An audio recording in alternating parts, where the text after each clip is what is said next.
गजा में सरकर्दा रहनुमा यहया संवार को हमास का नया सरबराह बनाया गया है, जो इसराइल को इंतहाई मतलूब फ़लस्तीनी रहनुमा में सरफ़हरस्त हैं। माजी में उन पर कई इसराइली कातिलाना हमले नाकाम हो चुके हैं। यहया संवार का मुकम्मल नाम यहया इब्राहिम हसन संवार है, जिन्हें 1989 में 2 फौजियों के कत्ल पर इसराइल ने 4 मरतबा उम्र कैद की सज़ा सुनाई थी। 1989 से यहया संवार 2011 तक इसराइली जेल में कैद रहे और अज़ियतें बर्दाश्त की। 2011 में इसराइली सिपाही के बदले फ़लस्तीनी कैदियों की रहाई अमल में आई और यहया संवार की रहाई 1026 कैदियों के तबादले के दौरान हुई थी।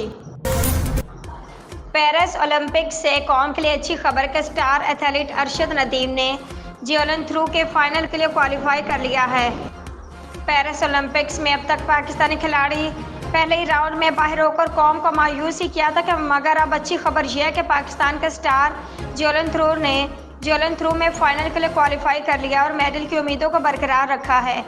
इब्तदाई राउंड में अरशद नदीम ने 86.59 मीटर लंबी थ्रो करके फाइनल में जगह बनाई है। गुज़श्ता ओलंपिक्स के गोल्ड मेडलिस्ट भारतीय जियोलन थ्रो नीरज चोपड़ा ने भी फाइनल में जगह बना ली है। उन्होंने 89.34 मीटर की थ्रो करके फाइनल तक रसाई हासिल की।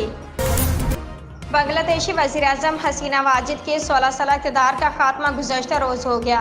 उनकी हुकूमत गिराने में 3 तलबा का किरदार है। गुज़श्ता माह सरकारी मुलाजमतों पर कोटा सिस्टम के खिलाफ मुल्क के तालीमी अदारों से उठने वाली एहतजाजी लहर इतनी फैली कि उसका दायरा मुल्क भर में वसी हो गया और उसका नतीजा हसीना वाजिद के 16 साल इक़्तिदार के खात्मे की सूरत निकला।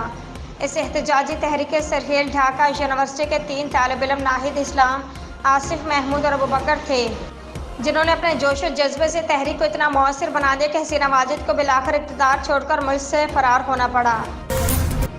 कौमी असम्बली के बाद सेनेट से भी इलेक्शन एक्ट तरमीमी बिल 2024 मंजूर कर लिया गया। चेयरमैन सेनेट यूसुफ रजा गिलानी की ज़ेर सदारत होने वाले इजलास में बिल सेनेटर तलाल चौधरी की जानिब से पेश किया गया तो सेनेट की जानिब से निजी बिल पेश करने की इजाज़त दी गई।